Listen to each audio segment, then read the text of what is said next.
Така, ето го климатика. Може да го видите. Моделът е Санг. 9. Демонстрация. Дистанционното ми падат малко батерийките. Ето, виждате, че работи. 24 градуса. Ще го пуснем в режим на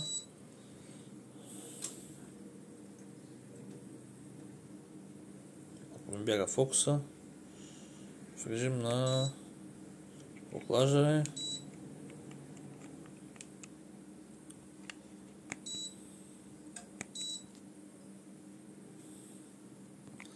Видям, ще трябва да сменя батериите.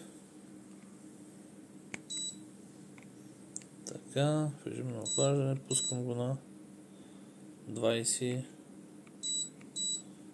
градуса. Ето пелките малко ги насочваме надолу. Виждате, че климатика си работи.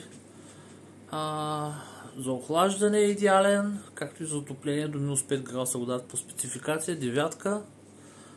Доста старичък е модела, 2007 година е модел, но за охлаждане върши перфектна работа.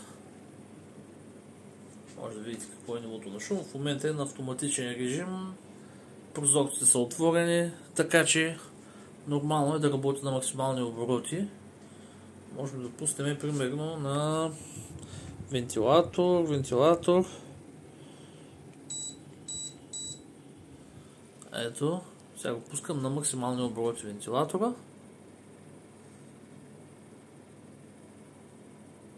Това е шумът, който издава на максимални обороти. Да намалим. Чакайте само какво дам. Cancel таймер. Така.